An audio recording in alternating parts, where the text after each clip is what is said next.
Hello, everyone, and welcome to this Southeastern 14 Week 3 preview of SEC football action as the Georgia Bulldogs, the #1 team in the land according to the AP poll, will be going on the road to Columbia, South Carolina to face SEC East Division foe, the South Carolina Gamecocks. You have all kinds of unique headlines going into this one, and we're going to break them down. But before we get into it, guys, make sure to hit that subscribe button. Hit a like while you're in here. Really helps us out. Southeastern 14, myself, Chris Lee, Blake Lovell. Each week we cover every game.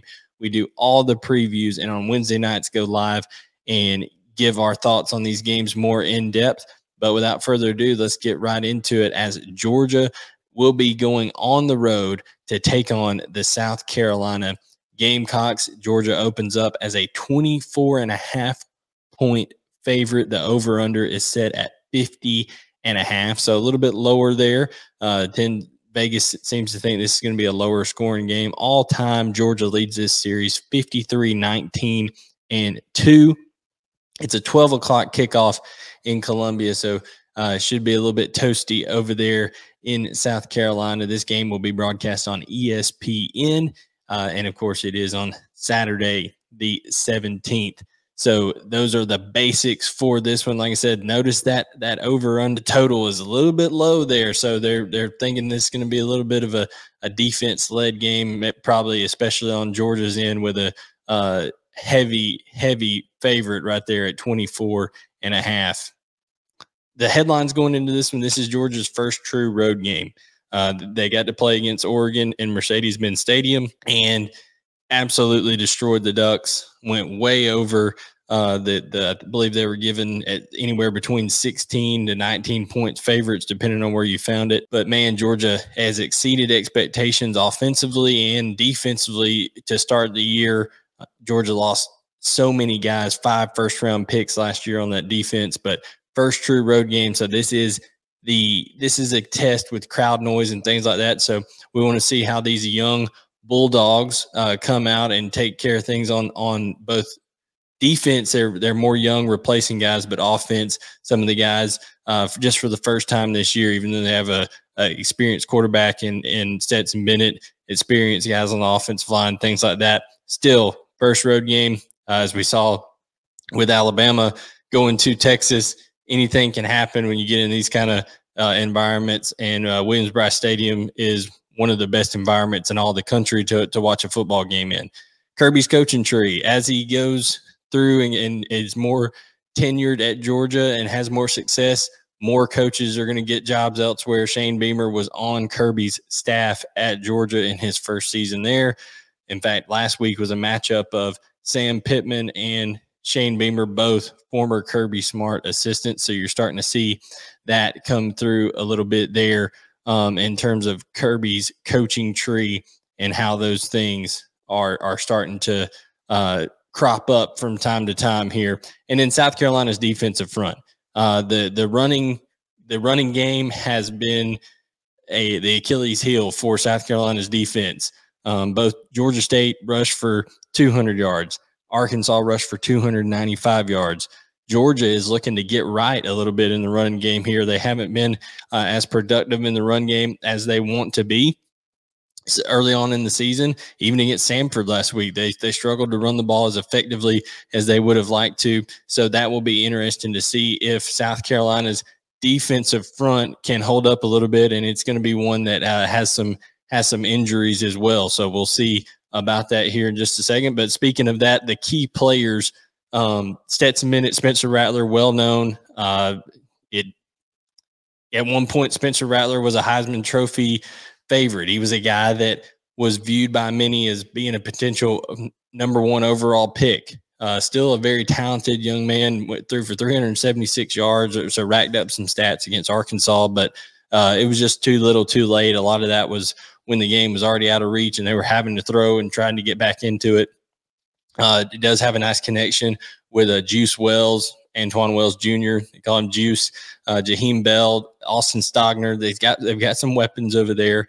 Marshawn Lloyd is an electric running back, but South Carolina's offensive line is going to have to find a way to protect against a wave of Georgia defenders that is going to be looking to generate more pass rush than they have in the first 2 games. Honestly, Mykel Williams is the only player that's recorded a sack so far for Georgia. So it's going to be interesting to see that matchup of South Carolina's offensive line. How does it hold up? How can they protect Spencer Rattler? Because he's going to need some protection. They're going to need to be able to throw the ball down the field because don't feel they're going to be able to run the ball on Georgia's front very well.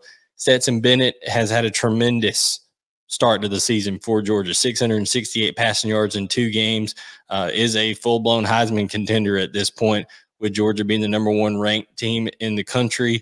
And Bennett just keeps producing for Georgia, dating all the way back to the Orange Bowl of last year against Michigan, and then the national championship against Alabama, and then Oregon and Samford to start off this year. He's on a tremendous hot streak, and will be looking to continue that against South Carolina. The reason I put Ladd McConkey here as a key receiver is A.D. Mitchell rolled his ankle in that Samford game early on. Georgia held him out. Kirby Smart said that he probably could have went back in the game, that they held him out. But even still, Ladd McConkey has become a go-to guy for Stetson Bennett. So look for him to be targeted early and often by Stetson Bennett. Kendall Milton, as I said, Georgia wants to get that running game going. So Kendall Milton has become kind of the bigger of Georgia's 2 backs, the more bruiser inside run type guy. So we'll see if Kendall Milton can get going against what's been a very porous run defense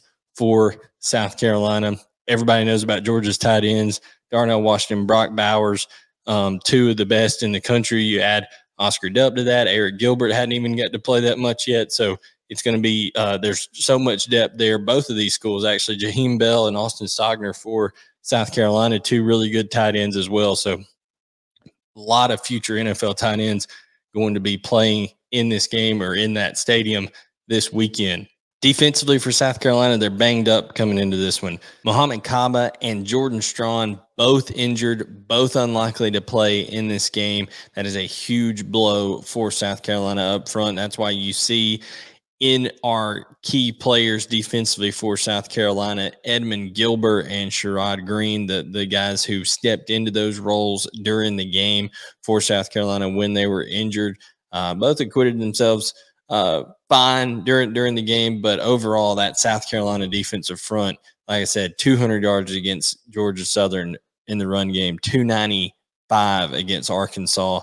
They just are going to have a tremendous effort to prevent Georgia from moving the football up and down the field. Defensively for Georgia, Keely Ringo, Georgia's safeties, whether it be Chris Smith, Dan Jackson, Javon Bullard, all of these guys in the back end, they're going to be tested by Juice Wells, by Jaheim Bell.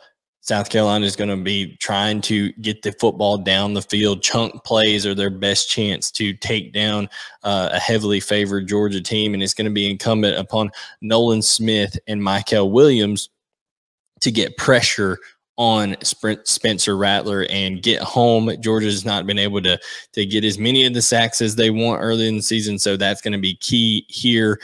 Do want to mention, too, on South Carolina's defensive side, Nick Emenwari came in and started last week in place of R.J. Roderick and did a really nice job. Had 11 tackles on the day. So Nick Emenwari did very well for South Carolina's defense.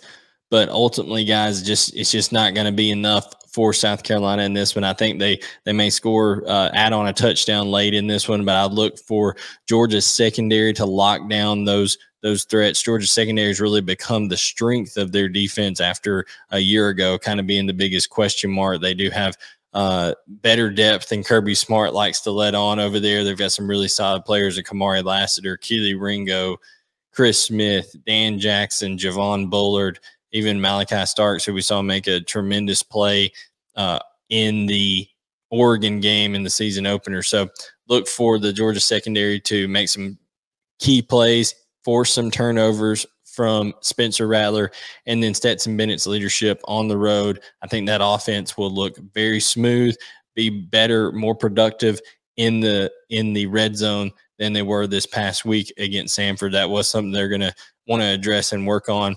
But guys, take Georgia 41-17, not covering that 24.5, just under it at 24 points there. That's a lot of points. And when you're on the road, Kirby Smart and them will maybe want to shorten the game, get out of there with a win once they get things going that way. So I'm Blaine Gilmer. Once again, this is Southeastern 14. You can go to southeastern14.com, follow using @14 Southeastern on Twitter. Myself, Chris Lee, Blake Lovell will all be live on Wednesday night to go over this game and all the week 3 games in detail. So come chat with us. Like I said, subscribe, turn on notifications, and we'll catch you guys next time on Southeastern 14.